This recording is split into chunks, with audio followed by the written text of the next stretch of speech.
Bienvenidos y bienvenidas a Capital Empresa. Hoy en el programa abrimos una nueva edición de nuestro espacio, la Antibiblioteca, donde nos detenemos en una idea cada vez más presente en el mundo empresarial. La verdadera cultura de una organización no está en lo que declara, sino en lo que hace de forma consistente, en cómo se toman decisiones, en qué comportamientos se impulsan y en qué actitudes se convierten en norma dentro del día a día de la empresa. A partir de ahí nos adentramos en una reflexión clave para cualquier empresario: cómo evolucionar sin perder identidad, cómo mantener la coherencia en momentos de cambio y cómo construir organizaciones capaces de adaptarse a un entorno que no deja de transformarse, porque hoy no basta con gestionar bien lo que ya existe, también es necesario mirar hacia adelante, identificar nuevas oportunidades y entender que innovar no es un lujo ni una opción, sino una necesidad estratégica. Y en ese mismo camino, la sostenibilidad ha dejado de ser un concepto secundario para convertirse en una auténtica palanca de crecimiento y de diferenciación. En este contexto ponemos el foco en cómo las empresas pueden transformar sus modelos, generar nuevas líneas de negocio y convertir los retos actuales en ventajas competitivas reales. Así que arrancamos Capital Empresa.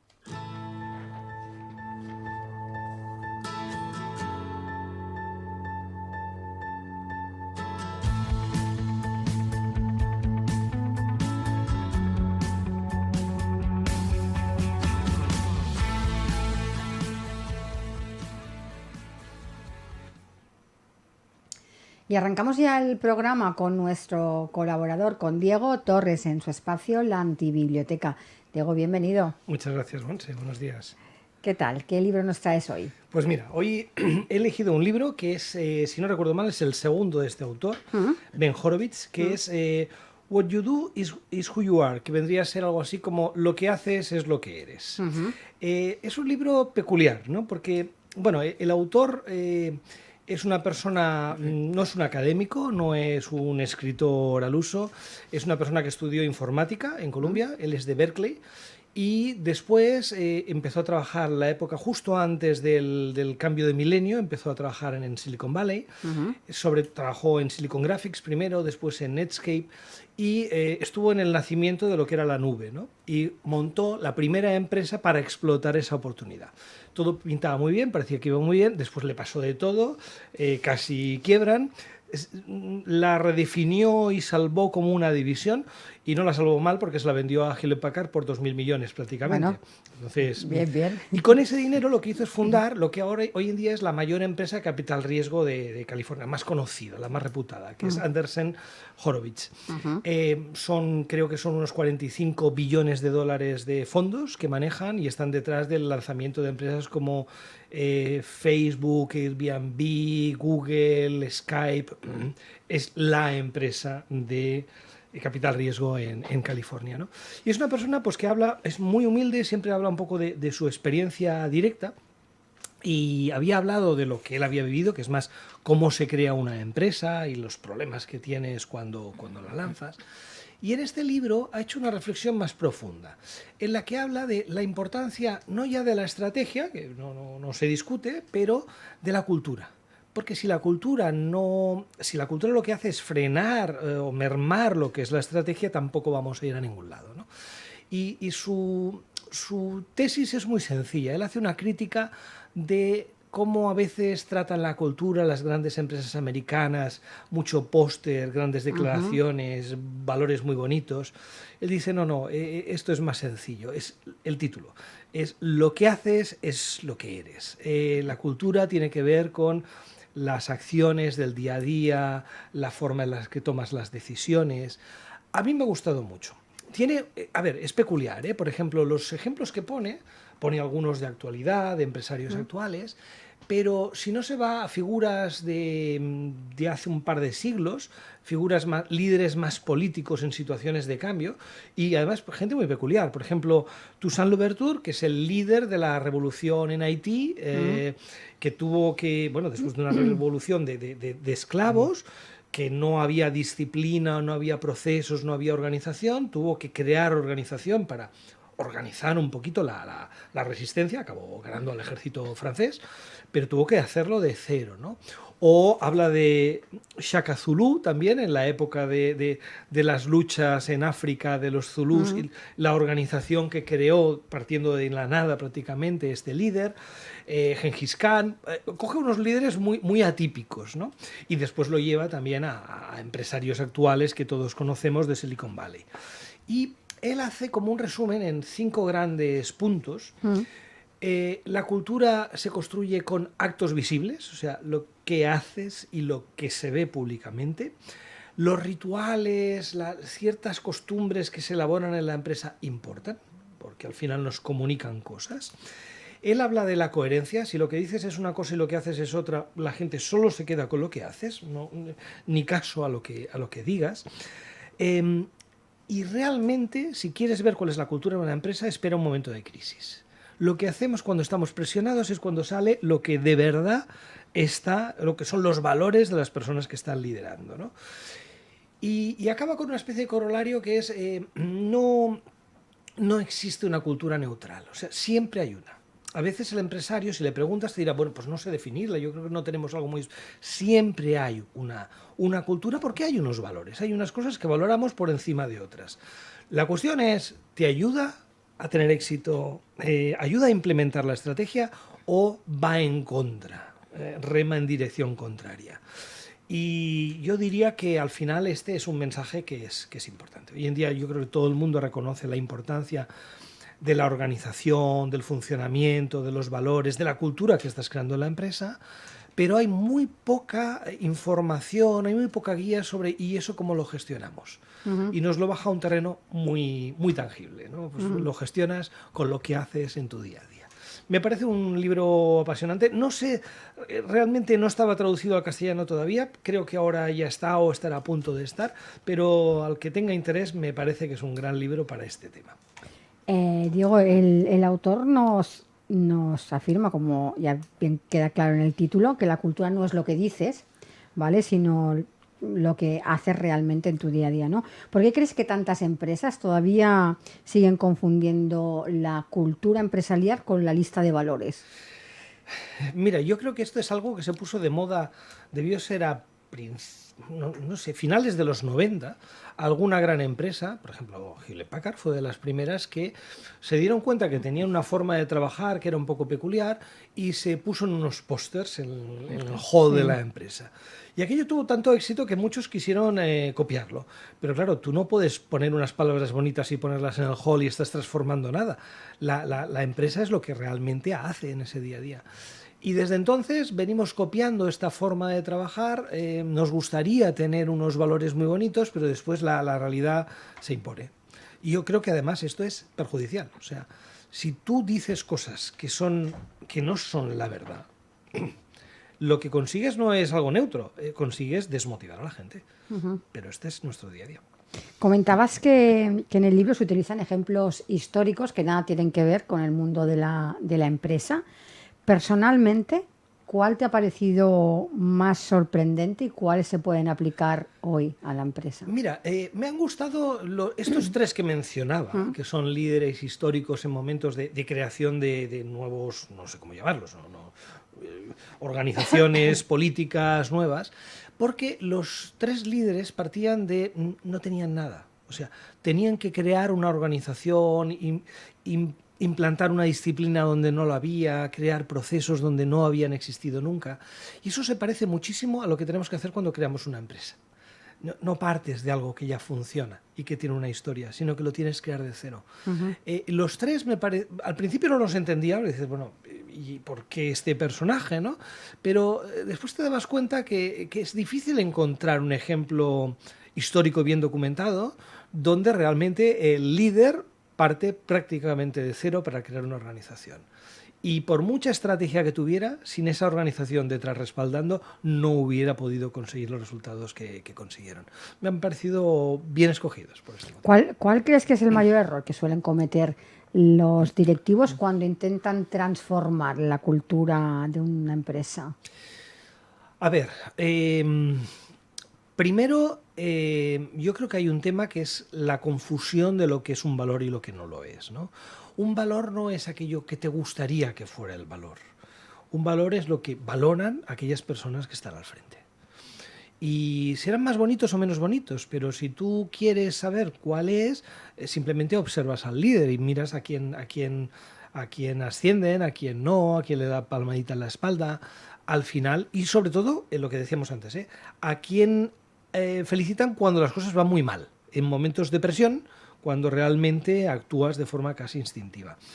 Si queremos poner palabras bonitas y nos olvidamos que la realidad va en otra dirección, lo que también mencionábamos, ¿no? El resultado es contraproducente. Se genera una sensación de desafección hacia la empresa, que yo lo he visto en grupos grandes, a veces explicas esto, o lanzas la pregunta al público, decir, bueno, vosotros...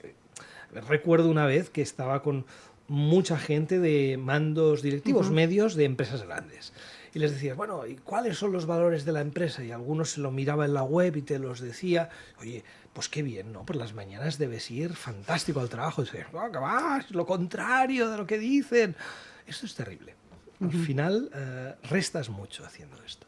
Diego, para finalizar con el libro, si un empresario solo pudiera llevarse una idea práctica de este libro para aplicar mañana por la mañana, ¿cuál debería ser? A ver, dos. La importancia de la cultura. O sea, si tú ya has pensado la estrategia y la tienes más o menos clara, no lo podrás hacer sin una cultura acorde. Y yo te diría que quizás no lo menciona él de forma directa, pero yo creo que sí está implícito una cierta autoconciencia. Es muy difícil, cuando estás trabajando en algo bajo presión, ser un poco consciente de lo que estás haciendo, de lo que estás diciendo, de las decisiones que tomas. Pero ahí es donde estás creando la cultura. Entonces, al menos ser consciente ya es un comienzo. Después a lo mejor cambias, pero al menos ser consciente de aquello que estás haciendo y su impacto sobre las personas me parece fundamental. Pues Diego, como siempre, muchas gracias. Seguimos añadiendo libros a la biblioteca. Gracias, Montse. Hoy hemos hablado con Diego de liderazgo, de cultura empresarial y de cómo las decisiones que se toman son las que realmente definen a una organización. Pero hay otro reto que comparten todas las empresas, independientemente de su tamaño: saber evolucionar sin perder su esencia. Porque construir una buena cultura es fundamental, pero también lo es transformarla en una ventaja competitiva, identificar nuevas oportunidades y ser capaces de innovar en un entorno que cambia a gran velocidad. Y precisamente de cómo las empresas pueden innovar con propósito, crear nuevos modelos de negocio y convertir la sostenibilidad en una auténtica oportunidad de crecimiento, vamos a hablar en los próximos minutos con Meritxell Barroso. Ella es gerente de Konya Empresarial. Meritxell, bienvenida. Buenos días, gracias por invitarme. Meritxell, cuando hablamos de innovación, muchos empresarios siguen pensando en grandes inversiones o directamente en tecnología. ¿Qué significa realmente innovar hoy para una pyme? Bueno, realmente la innovación, como tú bien dices, muchas veces se plantea esto desde unos grandes cambios tecnológicos o nuevas invenciones o el realizar nuevos inventos. Una innovación realmente está en el core de cualquiera de las pymes que funcionan hoy en día o en cualquiera de los empresarios. Cualquier empresario o cualquier empresa que se pone en marcha o que continúa funcionando está innovando día a día, porque bien o se está adaptando a los cambios que le vienen o bien por sí misma innova para lo que tú has comentado de conseguir nuevas oportunidades de negocio o nuevas maneras de funcionar. Por lo tanto, la innovación es algo que tiene que estar dentro de la cultura. Justamente ahora cuando hablaba Diego del libro, tiene que estar dentro de la cultura de una propia empresa. Los cambios se producen, el día a día el mundo cambia y por lo tanto las empresas, para poder continuar funcionando, deben cambiar y deben adaptarse. Por lo tanto, la innovación es cualquier cambio que uno se plantee y que decida implantar en la organización. Uh-huh. En Konya acompañáis a empresas en la creación de, por ejemplo, de nuevos negocios. ¿Cuál es el error más frecuente que detectáis cuando una empresa quiere quiere innovar? Bueno, pues un poco también relacionado con el libro que comentábamos ahora. Al final, uno no tiene que plantearse aquello que quiere o aquellos valores en los que sueña, sino realmente con aquello que hará. Como bien decíais antes, la cultura de una empresa no es aquello que uno dice, sino lo que uno hace. Por lo tanto, muchas veces las empresas tienen dificultades en poner en marcha estos sueños o aquellos valores en los cuales realmente no creen, pero sí que quedan muy bonitos encima de un papel y en cambio y por lo tanto acaban fracasando en la puesta en marcha de algo que no forma parte de su core. Meritxell, muchas empresas creen que ya innovan porque han digitalizado algunos procesos y ya hablan de innovación.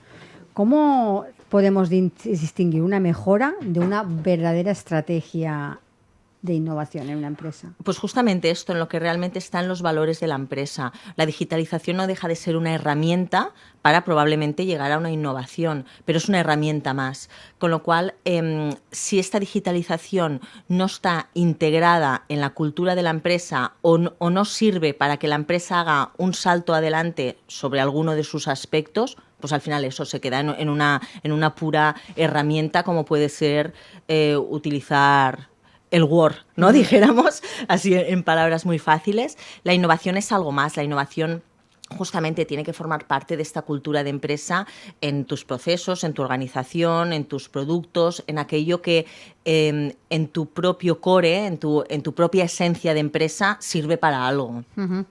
Diego, ¿crees que todavía existe cierto miedo a innovar porque se asocia más al riesgo que a la oportunidad?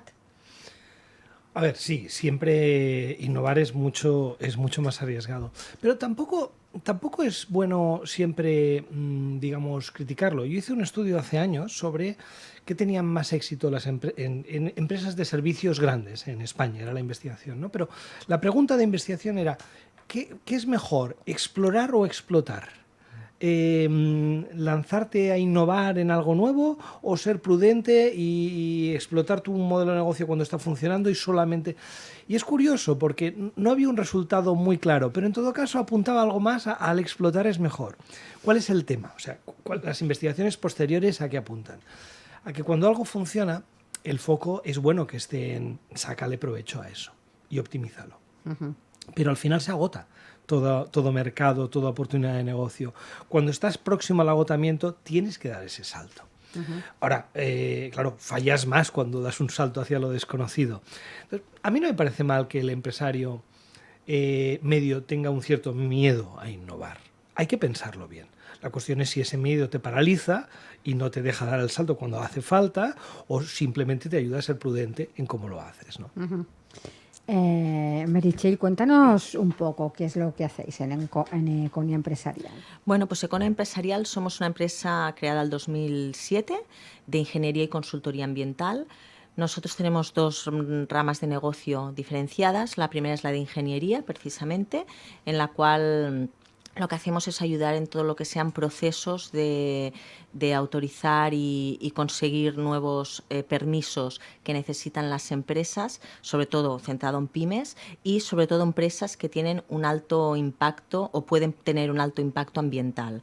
Uh-huh. Uno de nuestros grandes bolsas de negocio es los gestores de residuos, por ejemplo. Uh-huh. Desde esta parte de la ingeniería, pues es eso, ayudamos a todo que es la consecución de permisos, de nuevas autorizaciones. De hecho, estamos ahora mismo en un marco regulatorio muy complicado para las empresas, para conseguir cualquier autorización. Y por lo tanto, la empresa normalmente sabe muy bien cuál es el proceso o lo que quiere hacer, pero el conseguir cualquiera de las autorizaciones que necesita, uh-huh, que son múltiples, además, es lo que le cuesta y es donde nosotros acompañamos tanto técnicamente, es decir, qué tienen que cumplir para conseguir estos permisos, como en el proceso de conseguirlo. Me refiero al proceso de cuál es el camino para conseguir cada una de ellas. Y por otro lado, la parte de consultoría, que es la que yo me dedico más. En la primera se dedica más mi socio, que es Albert Custodio. En la segunda, que es la que yo más me dedico, que es la de consultoría, lo que hacemos es normalmente poner en contacto diferentes agentes de una cadena de valor, de la misma cadena de valor o que pueden acabar formando una nueva cadena de valor de un producto o de un servicio, que puedan llegar en proyectos que consistan en una ecoinnovación. Es decir, que la innovación siempre lleve asociada una parte de sostenibilidad o mejora de sostenibilidad. Por lo tanto, hacemos esto, el poner en contacto diferentes agentes y conseguir nuevos proyectos y nuevos procesos. En ello va normalmente también asociado el poderle conseguir financiación a las empresas para llevar a cabo esta innovación. Esta innovación, porque estos proyectos de coinnovación a veces son un proyecto de desarrollo, es decir, ya sabemos que esto va a funcionar y por tanto lo vamos a poner en marcha, pero a veces tiene una parte de I+D asociada, con lo cual no sabemos cuál va a ser el resultado. Entonces lo que intentamos es también siempre asociarlo a la consecución de ayudas, subvenciones, financiación, de manera que esto se pueda poner en marcha sin que este riesgo que estábamos hablando ahora de la innovación, que también hay un riesgo económico, pues sea el mínimo posible. Meritxell, durante mucho tiempo la sostenibilidad se ha visto como un coste. ¿Estamos ya empezando a entender que puede convertirse realmente en una ventaja competitiva? Diría que sí, lo que pasa que pondría ciertos matices a ello. Es decir, la sostenibilidad sí o sí se ha visto que es necesaria y es necesario incorporar en la empresa. Muchas veces ha venido de la mano de la regulación, es decir, han obligado las regulaciones y por lo tanto sí o sí esto se ha tenido que poner en marcha, pero es verdad que muchas de las empresas que nosotros trabajamos, primero porque son gestores de residuos o tienen un alto impacto ambiental, está dentro de su propia naturaleza el tener la sostenibilidad dentro de su innovación y dentro de aquellos valores reales que al final quieren conseguir. Y por otro lado, aparte de que les vengan por la regulación, sí que es verdad que hay muchas empresas que lo tienen asumido y creen que la sostenibilidad es una de las ramas o una de las patas de innovación que deben tener presente.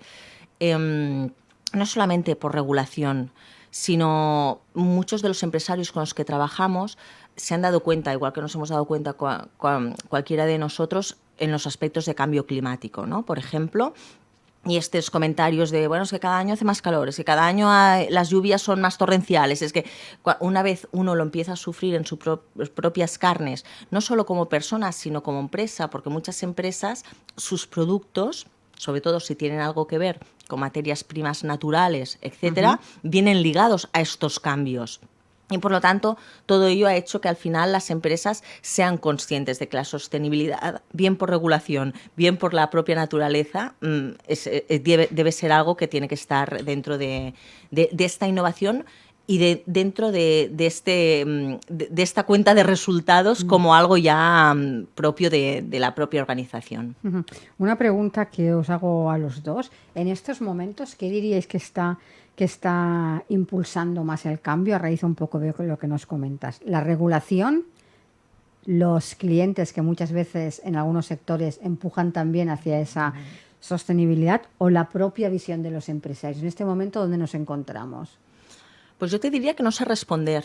No sé responder porque, como decía, en un primer momento vino liderado por una regulación y, por lo tanto, eso fue lo que movió a las empresas a tener que dar un cumplimiento y, por lo tanto, el integrar aspectos de sostenibilidad. Pero, como os digo, últimamente todos estos cambios y esta percepción que supone tanto para las personas como para la propia organización, procesos, clientes, etcétera, es lo que está llevando a que la sostenibilidad esté integrada en la empresa. Por lo tanto, no tendría una respuesta ahora que diría esto lidera más que otra cosa. No, creo que son los tres aspectos que tú has mencionado que acaban empujando a la empresa. Yo estaría bastante de acuerdo. Yo creo que es un tridente, son tres cosas. Empezó quizás la regulación. Sin embargo, hace poquito leía un estudio que acaba de salir en Estados Unidos donde miden anualmente algunos aspectos vinculados a esto. Y el último estudio mostraba que había una pequeña caída en la exigencia del consumidor, será porque se ha normalizado o por lo que sea, y sin embargo no ha redundado en caída de iniciativas por parte de las empresas. Esto vendría a indicar que es más asumido por la propia empresa más que por exigencia, sea regulatoria, sea del mercado, sino que ahora hay una mayor conciencia y mayor voluntad de destacar incluso en este campo. Pero es último estudio, hace poquito que ha salido y hay poco comentario sobre él todavía. Sí que os diría, comentando este aspecto, que las empresas quizá han dejado un poco de lado todo lo que son certificaciones y títulos, llamémoslo así, ¿no? Más para integrarlo en la propia naturaleza. Es decir, quizá no se cree tanto o no se está tan de acuerdo con una certificación de una ISO o de un EMAS o de otros aspectos que te dan un título de certificado, sino que más creen en el propio producto o en la propia organización y tener integrada la sostenibilidad. Muchas veces las certificaciones evidentemente sirven para delante de un competidor poder comparar, etcétera, etcétera, y poder demostrar, pero así como en un momento determinado las empresas o empresarios querían tener la certificación sin creer mucho en el tema, claro, y en cambio ahora es un poco al revés. Creemos en el tema y bueno, ya que estamos en el mercado y si nos tenemos que comparar a otro, mejor tenemos una certificación que nos pueda dar esta comparativa o nos pueda dar este valor añadido. Bueno, esto ya es un cambio importante. Efectivamente. Esto es un cambio importante. ¿Qué oportunidades, Meritxell, de negocio están apareciendo gracias a la transición hacia modelos más sostenibles y que muchas empresas todavía no están viendo? Pues yo diría que hay muchísimas oportunidades de negocio. Muchas veces solamente nos fijamos en aquellas que tienen que ver con la energía o las que son más visibles, ¿no? Las energéticas o la gestión de residuos incluso. Pero realmente una de las cosas que nos tenemos que dar cuenta es que estamos en Europa. Europa es un continente deficitario en materias primas. Por lo tanto, una manera de conseguir materias primas es el poder recircular cualquiera de estos residuos, poderlos reaprovechar, poder recircular materia que acabe haciendo que las empresas lleguen a ser una minería de nuevos productos, ¿no? O de nuevas materias. Por lo tanto, todo aquello que tiene que ver con el reciclaje, con el reaprovechamiento, con el reacondicionamiento incluso, llamamos reacondicionamiento el arreglar las cosas, ¿no? Y productos. Todo aquello que tiene que ver con estos aspectos tiene un futuro elevadísimo, mucho más que esto que pensamos a veces de las energías, ¿no? Porque además en el tema energético, como la legislación europea hace que los países sean un poco diferentes entre ellos y como por ejemplo, ¿no? Francia, para ellos energía verde es la nuclear. En cambio, en España no, por ejemplo. Claro, todo lo que tiene que ver en energía es más complicado y sobre todo para las pymes. Acceder a negocios energéticos es un poco más complicado. Pero todo aquello que tiene que ver con materias primas y llegar a ser una minería de nuevas materias es una fuente de negocio inagotable ahora mismo. Meritxell, volviendo a Econia, cuando una empresa os pide ayuda, ¿cómo es vuestro proceso de trabajo? ¿Por dónde empezáis para detectar oportunidades de innovación que realmente tengan recorrido? Bueno, nuestro proceso creo que es bastante sencillo en este caso porque somos una empresa pequeña y lo cual nos aporta mucha agilidad a la hora de poder ayudar al cliente. También es verdad que nosotros procedemos del mundo de la sostenibilidad. Yo estuve implicada en la primera ley que hubo en Cataluña, que es la 398, o sea, del año 98, la primera ley que hubo sobre medio ambiente en el Estado español, con lo cual nuestro bagaje en sostenibilidad es largo y conocemos. Y nuestro proceso, como digo, es sencillo, es entender la necesidad del cliente, qué es lo que realmente está buscando, que nos resuene esto que habíamos hablado al principio de la conversación, de que lo que quiere poner en marcha tiene que ver con sus valores, no es algo para vestir o algo ficticio, ¿no? En el cual se quiere trabajar, y a partir de ahí empezamos a buscar e incluso, si hace falta, incorporar especialistas en aspectos que igual nosotros no tenemos en ese momento el conocimiento o la experiencia suficiente. No obstante, como tenemos estas dos ramas de negocio que comentábamos de ingeniería, donde se conoce muchísimo qué es lo que está pasando en las plantas, qué es lo que está pasando en la actualidad de las empresas y conocemos el terreno, y esta parte de consultoría, porque no lo hemos citado, pero una de las cosas que hago yo también es asesorar a diferentes gobiernos en mesas políticas de acciones en medio ambiente, en la Unión Europea sobre todo. Tenemos el conocimiento de lo que está pasando actualmente en las plantas y qué es la normativa que va a venir y cuáles son las tendencias que van a venir. Con lo cual, esto lo casamos mucho con la necesidad que tiene el cliente para realmente evaluar si aquello tiene un sentido en las tendencias o no tiene un sentido. O la inversión que va a tener que hacer en la realidad o en el futuro, pues están alineados con lo que realmente va a ser un negocio. Diego, todavía muchas empresas creen que innovar es empezar algo desde cero. ¿Se puede innovar sin empezar ni crear un producto nuevo? Es decir, innovar en la forma en que vendemos, innovar en nuestro trato al cliente o innovar en nuestro modelo de negocio, ¿no?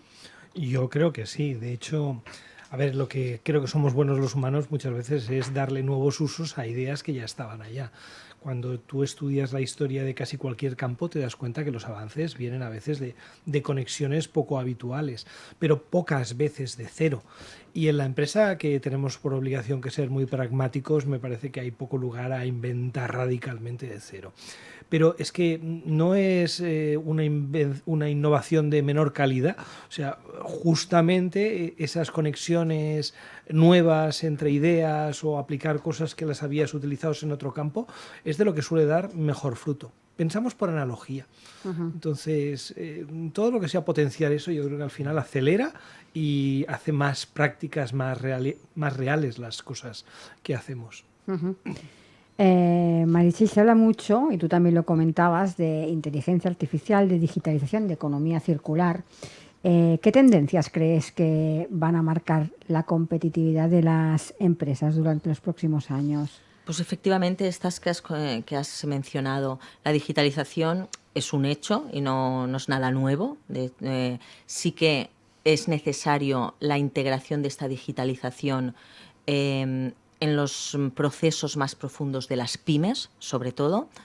La inteligencia artificial, como has comentado, la inteligencia artificial ha venido para quedarse.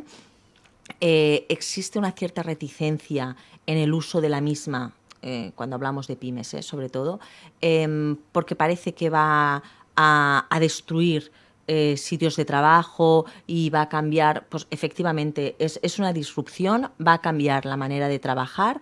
La mayoría de las pymes estamos utilizando inteligencia artificial para una cosa o para otra, pero lo que tenemos que conseguir es que esta inteligencia artificial vaya a favor del trabajo de la propia pyme. Es decir, no tengamos miedo a utilizarla para que nos ayuden aquellos trabajos que son de poco valor y, en cambio, podamos hacer los humanos y las personas los trabajos de alto valor añadido, ¿no?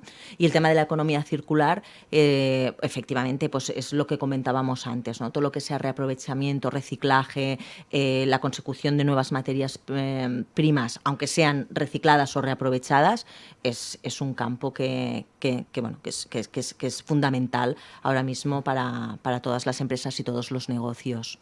Hablando de inteligencia artificial y de automatización, estamos ya empezando a utilizar el término de la industria 5.0, cuando muchas todavía no han aplicado la 4.0. ¿Por qué les cuesta tanto a las pymes? Porque la tecnología está desde hace muchos años, pero ¿dónde está el freno? ¿Qué pasa para que no haya ese ¿hemos llegado ya al momento de ese verdadero empuje? Bueno, yo creo que falta un poco de comprensión de en qué puede ayudarte esta nueva tecnología o esta innovación, de hecho, porque es una innovación, ¿no?, de lo que hablábamos. Al final, esta resistencia que tenemos los humanos a según qué cambios y a aquello que desconocemos es lo que hace un poco tener este miedo a dar estos saltos. Realmente, como decía, la inteligencia artificial tiene que ser una herramienta al servicio de la pyme, igual que va a ser una herramienta al servicio de cualquiera de las personas que estamos aquí. Cuando uno la empieza a utilizar o una empresa empieza a utilizarla y ve la utilidad, no hay marcha atrás. Porque claro, esto ya es una aceleración y es como descubrir un nuevo mundo o una nueva manera de trabajar. Por lo tanto, creo que lo que falta es eso, es superar ese miedo y también entenderlo. La superación del miedo pasa muchas veces por entender qué estás haciendo o en qué te puede ayudar. Cuando uno no acaba de entender muy bien qué es la inteligencia artificial, porque muchas veces cuando se habla de inteligencia artificial y tú le preguntas a un empresario, no tiene muy claro qué es, ¿no? Y al final dices, bueno, pero si tú ya estás usando herramientas de inteligencia artificial, estás utilizando un chat GPT, un copilot, estás utilizando un montón de herramientas. Y si esto además eres capaz de integrarlo en tus procesos, en tu producto, en tu servicio, ostras, puedes llegar a tener algo mucho más incluso trazable, mucho más digitalizado, más cómodo, más rápido, más competitivo finalmente, ¿no? Y bueno, creo que falta un poco esta comprensión de qué es la inteligencia artificial y cómo la puedo aplicar. Diego. No, yo estoy de acuerdo con lo dicho. Lo único es que es verdad que yo últimamente, de forma bastante reciente, estoy intentando leer más sobre algunas de estas cosas porque hay algo que preocupa a todos los economistas. Ahora no recuerdo si fue Soros el primero que dijo, los ordenadores se ven en todos sitios menos en las estadísticas. Hay una preocupación porque no está aumentando las cifras de productividad con la incorporación de la tecnología. Los últimos estudios sobre proyectos piloto de incorporación de inteligencia artificial no muestran un retorno positivo. Entonces, algo está fallando en el incorporarlo no como uso para, bueno, ser un poco más óptimos en algunas cosas, sino que realmente afecta a los procesos fundamentales de la empresa. De alguna manera, todavía no le estamos sacando el provecho. Y yo creo que, aunque sea con menos conocimiento, menos ciencia, algún que otro empresario está un poco a la espera, diciendo, todavía no lo veo maduro, y están esperando a entenderlo mejor cómo realmente se va a integrar. Pero las estadísticas dan algún toque de alerta, es decir, algo distinto debemos hacer, porque no es normal que no esté mejorando la productividad.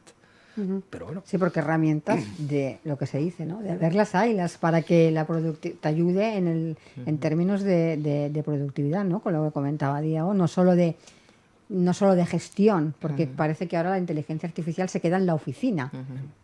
Falta todavía, supongo, bajar a planta, digamos.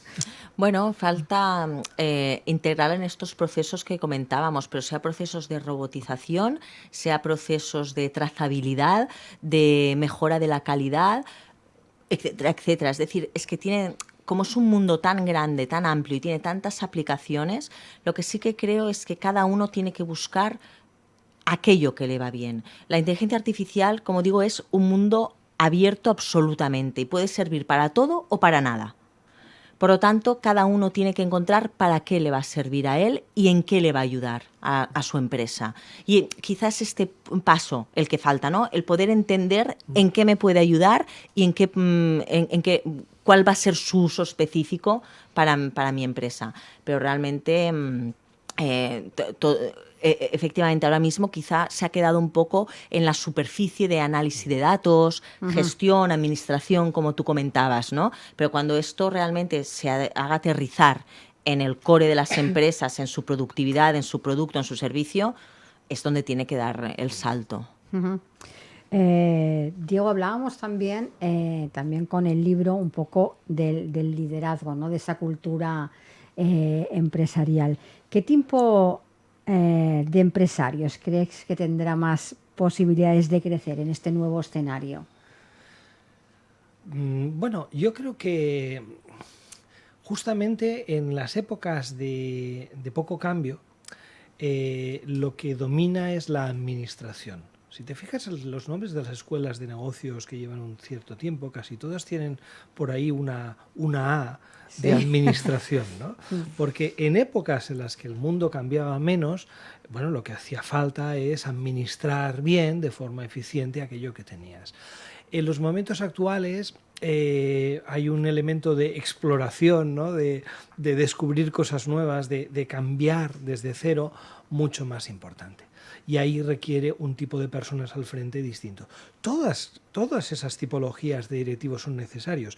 Yo a veces hay departamentos en los que no querría tener a alguien muy creativo, por ejemplo, en contabilidad. Yo preferiría normalmente mejor no. Pero, claro, el tipo de entorno actual requiere más. Fíjate que lo que hablábamos antes sobre este libro, ¿no? De qué tipo de ejemplos ponía. Pues ejemplos de líderes que han tenido que crear de la nada una organización y instaurar unos procesos, unos valores. Pues en general hoy en día estamos creando de la nada muchas cosas, porque nos cambia aquello que teníamos y que nos servía, en el nuevo entorno a lo mejor no nos sirve. Meritxell, si hoy un empresario os llamase, ¿no? Porque quiere trabajar con vosotros, ¿no? Para que le ayudéis a innovar en sus procesos, en su empresa, ¿cuál sería el primer paso que le recomendáis dar? ¿Viene un poco por el autoconocimiento de su propia empresa antes de empezar a hacer nada? Bueno, el primer paso quizá sería el saber si la sostenibilidad forma parte de esta innovación, porque nosotros siempre ayudamos a empresas donde la sostenibilidad forma parte de la innovación. Aquello donde no hay aspectos de sostenibilidad o de mejora de reducción de emisiones o mejora en algún aspecto de medio ambiente sostenible, no tenemos cabida porque nosotros donde sabemos y donde ayudamos es este aspecto. Entonces, la primera reflexión que normalmente hacemos al empresario es esta, ¿no? O sea, en tu innovación, ¿dónde está la sostenibilidad? Una vez detectado esto, es detectar esta innovación, esta ayuda que necesitas es a corto o a largo plazo, porque el planteamiento es muy diferente, a largo o a medio, diríamos, es muy diferente de corto plazo o a medio plazo. Y la reflexión sería el por qué. ¿Por qué lo haces? Porque me lo pide la regulación y por lo tanto tenemos que ir solamente a cumplir un tema regulatorio. No, porque lo tengo integrado en mi empresa y creo en esto y por lo tanto no importa tanto el camino o la dificultad de lo mismo, pero yo creo en ello y lo vamos a poner en marcha. O justamente una cosa que tú has comentado antes, Montse, que es me lo piden mis clientes, que al final acaba siendo un poco como el tema regulatorio. Vale, te lo piden tus clientes, pero ¿de qué manera y cómo vamos a llegar a ello y con quién vamos a competir? ¿No? Porque si al final te lo están pidiendo tus clientes es para compararte con alguien. Con lo cual, un poco las preguntas es esta, es el por qué. ¿Por qué quieres poner esto en marcha? ¿O qué te lleva a reflexionar sobre esto y a querer dar un paso adelante en este aspecto? Nos quedan ya 3 minutitos de programa, Meritxell y Diego, mirando un poco hacia el futuro. ¿Qué capacidades deberían empezar a desarrollar hoy las empresas para seguir siendo competitivas en un medio plazo? Ya no digo largo porque ya no me atrevo, en un medio plazo. Bueno, yo hay un tema que recurrentemente ha salido, a veces hablando de otros libros, y me parece muy importante hoy en día, que es el explorar haciendo pequeños experimentos. Es sí, difícil lo hemos hablado alguna vez. Sí, es difícil arriesgar cambiando radicalmente la estrategia de tu empresa, pero si tú intuyes que hay una oportunidad de mejora en una determinada dirección, pon en marcha algún proyecto que te permita conocer mejor y avanzar y explorar qué resultados te da. No necesitas el cambio radical, mejor un pequeño avance en esta dirección. Yo creo que esto ayudaría mucho en el entorno actual. Sí, estoy totalmente de acuerdo. Al final, el cambio radical lo que te hace es quizá no reconocerte a tú mismo como empresa, porque si tú realmente has estado haciendo o llevando a cabo un proceso o creando un producto o un servicio durante largo tiempo, porque ahora radicalmente quieres cambiar. Bueno, podría ser que este producto sea agotado y no tiene ninguna salida, entonces sí, pero es lo menos que existe esto en el mercado. Por lo tanto, estoy de acuerdo con Diego que lo que tiene que haber son pequeños cambios que te vayan haciendo testear incluso el mercado y a ti mismo de cómo eres capaz de responder a estos cambios. Por eso decía yo antes también el tema de los proyectos de I+D, ¿no? Un proyecto de I+D, de investigación y desarrollo, es lo que a veces te puede llegar a tener una respuesta real sobre aquellas ideas o aquellos cambios que quieres poner en marcha. Pues Meritxell, muchísimas gracias por haber pasado por nuestro programa. Y Diego, tú y yo nos vemos la próxima semana. Hasta la próxima semana que viene. Y nosotros volvemos mañana. Les espero, como siempre, en Capital Empresa. Así que hasta mañana y feliz día.